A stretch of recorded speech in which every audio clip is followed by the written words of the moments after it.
नमस्ते बच्चों। कैसे हैं आप सब? आप सब खुश है ना बच्चों? Very good.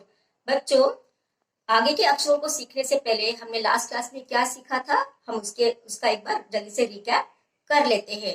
लास्ट क्लास में हमने च छ ज लिखा था ना, सीखा था वो, ये आज मैं फिर से आपको बताती हूँ। च च से चम्मच, च च च। छ छ से छतरी, छ छ छ। इसके बाद वन फिंगर स्पेस देने के बाद ज ज से जग या फिर जहाज, ज से जग, ज ज ज। फिर इसके बाद वन फिंगर स्पेस देने के बाद झ झ से झंडा, झ झ झ। लास्ट में निया। ये सारे अक्षर च वर्ग के हैं, च फैमिली के। च छ ज झ न्य। चलिए बच्चों, अब हम व्यंजन का थर्ड लाइन ट ठ ड ढ न ड़ ड़ सीखेंगे। बच्चों, व्यंजन का तीसरा लाइन जो है ट वर्ग कहलाता है और ट वर्ग में 7 अक्षरों को रखा गया है। चलिए हम देखते हैं कि वे अक्षर कौन कौन से हैं। और ट वर्ग का पहला अक्षर ट है। ट लिखने के लिए हमें सबसे पहले एक स्लीपिंग लाइन लगाना है। इस तरह से स्लीपिंग लाइन लगाने के बाद आपको बीच में नहीं, थोड़ा साइड में एक छोटा सा स्टैंडिंग लाइन लगाना है। फिर एक छोटा सा आधा गोल बना के थोड़ा सा बाहर आइए। इस तरह से ये बन गया आपका ट। और यहाँ पे गैप देना है। फिर वन फिंगर स्पेस देने के बाद आपको लिखना है ठ। ठ लिखने के लिए आपको एक स्लीपिंग लाइन लगाना है। स्लीपिंग लाइन लगाने के बाद बीच में नहीं, थोड़ा साइड में इस तरह से स्टैंडिंग लाइन लगाना है छोटा सा। और इस तरह से आपको पूरा गोल बनाना है। ये बन गया आपका ठ। फिर से ये वन फिंगर स्पेस देने के बाद आपको लिखना है ड। ड लिखने के लिए आपको पहले एक स्लीपिंग लाइन लगाना है और बीच में से नहीं, थोड़ा साइड में एक छोटा सा स्टैंडिंग लाइन लगाना है। फिर आपको एक एस का शेप देना है। एस का शेप बहुत आसान है लिखना। पहले आपको एक आधा गोल बनाना है, एक और एक आधा गोल को इस तरह से बनाना है। ये बन गया आपका ड। फिर से वन फिंगर स्पेस देने के बाद स्लीपिंग लाइन लगाइए। स्लीपिंग लाइन लगाने के बाद बीच में नहीं, थोड़ा साइड में इस तरह से स्टैंडिंग लाइन लगाइए। स्टैंडिंग लाइन लगाने के बाद आपको टा का शेप देना है। इस तरह से टा का शेप दे दिया। फिर आप इसको इस तरह से मोड़ दिया आपने। इसको बाहर नहीं निकालना, यहीं पर एंड करना है। ये बन गया आपका ढ। ढ के बाद वन फिंगर स्पेस देने के बाद ण लिखना है। ण लिखने के लिए फिर से आपको एक स्लीपिंग लाइन लगाना है। स्लीपिंग लाइन लगाने के बाद यहाँ पे बीच में नहीं, साइड में यहाँ पे आपको एक स्टैंडिंग लाइन लगाना है और यहाँ पे आपको एक गोल बनाना है इस तरह से। ये बन गया आपका ण। क्या बन गया बच्चों? ये बन गया आपका न। और इसका 6th लेटर है ड़। ड़ लिखने के लिए पहले आपको स्लीपिंग लाइन लगाना है। स्लीपिंग लाइन लगाने के बाद आपको एक छोटा सा स्टैंडिंग लाइन लगाना है और आपको एस का शेप देना है इस तरह से। और यहाँ पे नीचे की तरफ आपको डॉट लगाना है। ये बन गया आपका ड़। फिर इसके बाद 7वां लेटर है, आपको एक स्लीपिंग लाइन लगाना है। स्लीपिंग लाइन लगाने के बाद आपको बीच में नहीं, थोड़ा साइड में पहले आपने इसको ढ की तरह शेप दे दिया। फिर नीचे आपने डॉट लगा दिया। ये हो गया ड़।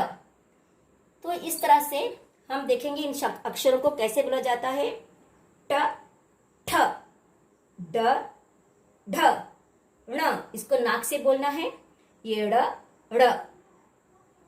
अब देखते हैं हम इनसे कौन कौन से शब्द बनते हैं। ट से टमाटर, ट से टब, ठ से ठटेरा, ड से डमरू, ड से डब्बा, ढ से ढक्कन। बच्चों, ये जो 3 अक्षर है आखिरी के ण, ड़ और र, ये इनसे कोई भी शब्द शुरू नहीं होते। इसको नाक से बोला जाता है।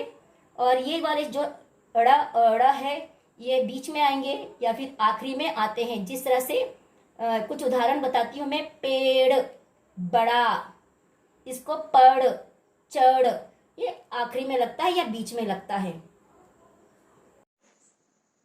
चलिए बच्चों, मैं आपको और भी चीजें बताती हूँ।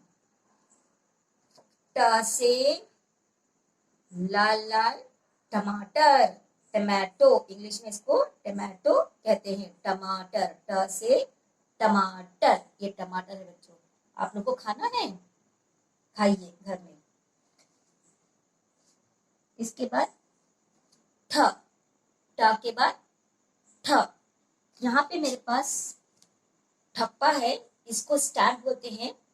इस तरह से ऑफिस वगैरह में जो है, आपने देखा होगा, इस तरह से स्टैम्प लगाते हैं बच्चों। इस तरह से ये स्टैम्प लगाते हैं इस तरह से, तो यहाँ पे प्रिंट आता है। इसको बोलते हैं ठप्पा। ये है ठप्पा, ठ से ठप्पा। इसके बाद है ड, ड से डबल रोटी। डबल रोटी मीन्स ब्रेड, डबल रोटी मीन्स ब्रेड। इस पर मैंने बटर लगाया है। कुछ बच्चे इस पर बटर लगाते हैं, जैम लगा के इसको शौक से खाते हैं। इसे सैंडविच भी बनता है। डबल रोटी मीन्स ब्रेड, ड से डबल रोटी। इसके बाद ड के बाद ढ, ढ से ढक्कन। ये बच्चों इसको ढक्कन बोलते हैं, लिड, इंग्लिश में लिड। इस तरह से इसको बंद किया जाता है, तो ये इसको बोलते हैं ढक्कन, lid. Children, this is your homework children. ट ठ ड ढ न ड़ ड़। Write everything with the help of pencil. Put the margin with the help of scale. Touch the line children and write. Give one finger space. Leave one line and write children. And you have to write neatly and clearly. Correct letters you have to write children. Children, avoid these mistakes children. Long line and small half circle, or small standing line, or big half circle. For th also, long line and small circle, or small line or big circle. This is all wrong method children. For d also, small line and shape is like this. This is also wrong. And for d also, don't go up and turn children. This is all wrong. And don't cross the line children. This is also wrong. Don't practice like English. This is also wrong. Don't write in the middle also children. For na, don't keep so big gap children. Understand children, this method is wrong children. And for da, don't keep here and there dot, here and here. This is wrong place. Here in the correct place you have to keep the dot children. For dha also, da also, keep the dot in right place. Don't keep dot here or here children. This is all wrong method children. Take care of all these mistakes children. Don't practice wrong letters. Write well, practice well. Bye bye. See you children. Thank you बच्चों, धन्यवाद।